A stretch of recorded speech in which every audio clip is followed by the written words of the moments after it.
Movietone's review of 1974. Whilst we celebrated the start of another year, the lights were going out all over Britain. The oil crisis just added fuel to the coal crisis and gave us the 3-day week. In fact, crisis was the key word for a collapsing economy, inevitably leading to a general election. The Conservatives went to the country for a mandate to bring the miners to heel. In a climate of soaring prices, rents, rates, mortgages, the whole problem of living costs was to sway the results.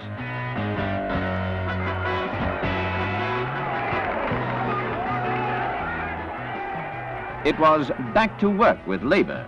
A minority government led us from crisis to contract, a pact with the TUC.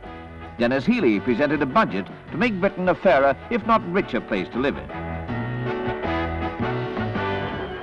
Riches from the North Sea, perhaps. The race to bring the oil ashore started with the sinking of the 30,000-ton BP production platform, Graythorpe 1, the second largest offshore structure in the world. That other oil artery, the Suez Canal, was cleared of the debris of the Six-Day War. The reopening of a valuable trade route could be imminent. But trade may have to wait for a political decision on an Arab-Israeli peace treaty.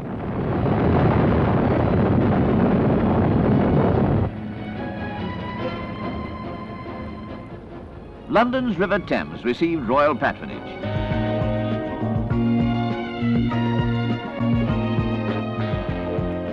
Her Majesty the Queen became the first British monarch to visit Magna Carta Island since King John signed the famous Charter of 1215. 2 giant pandas were received by the Duke of Edinburgh, President of the Zoological Society.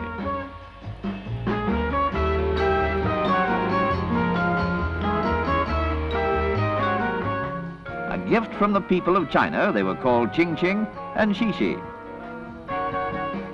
The Prince of Wales learnt to fly a helicopter and led the flight past of 707 Commando Training Squadron.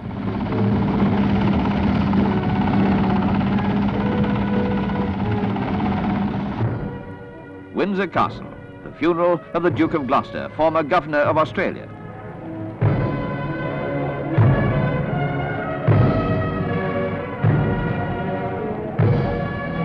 All Ireland mourned the passing of President Erskine Childers after only 17 months in office.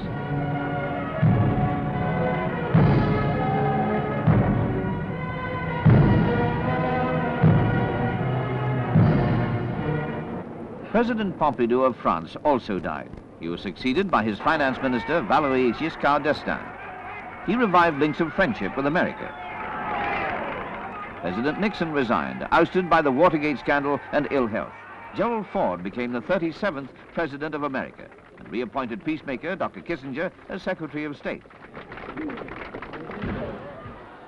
The uneasy peace in Cyprus exploded after a coup by the Greek National Guard, a short reign as president by Nikos Samson, invasion by Turkey, the flight of Archbishop Makarios.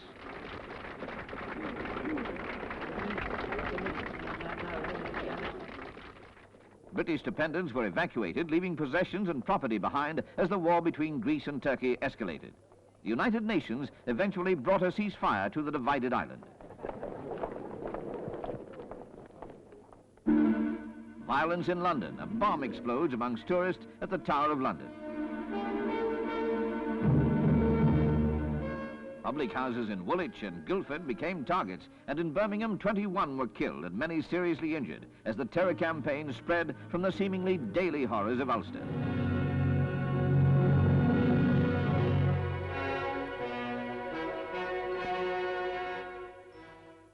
Hijacking attempts meant increased security at airports throughout the world. Heathrow was no exception. Passengers took the searches and delays almost for granted. The counter-terrorist measures were just part of the many problems facing travelers.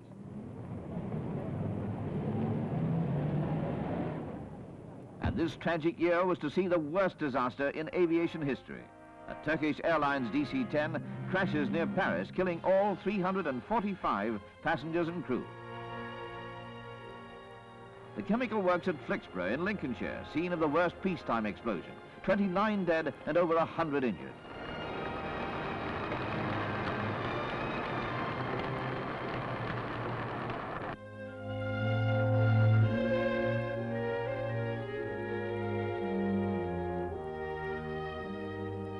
Another disaster for the tourist trade this time. Thousands of holidaymakers were stranded abroad when Court Line, the package tour operators, collapsed, bringing an end to cheap continental holidays and leaving the beaches empty.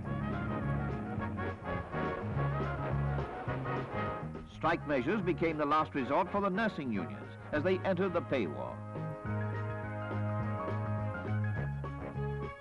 The second crisis election of the year, Mr. Wilson aiming for a majority with the social contract as the bait.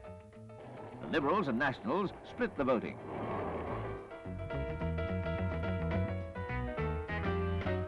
The Conservative appeal was for a government of national unity. The result was a majority of 3 for Labour. A double misfortune for Mr. Heath. His yacht, Morning Cloud, sank.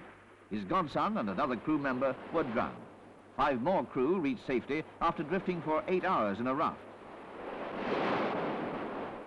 The British Isles suffered from its usual topic of conversation, the weather. Gales battered the country, and the highest tides for 300 years swept the coast. Inland, vast areas were flooded. The annual rainfall reached record proportions.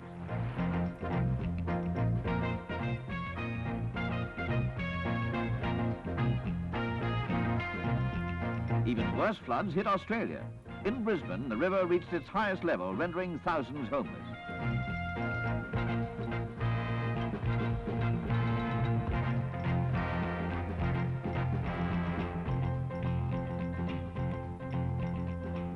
Up country, where the normal hazard is drought, the cattle drives became a job for champion swimmers.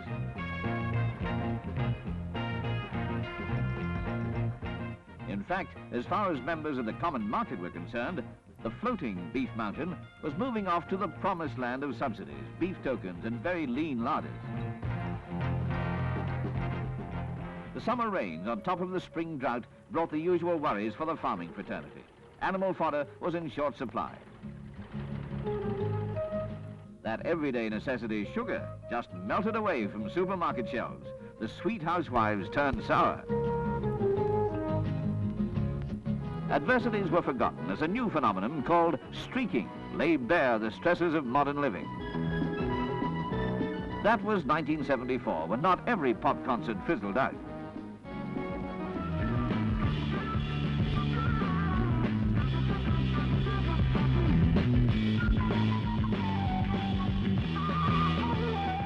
But the right of free expression was just a way of playing it real cool. Perhaps as this year of crisis ends, we can all work and hope for a brighter and happier future.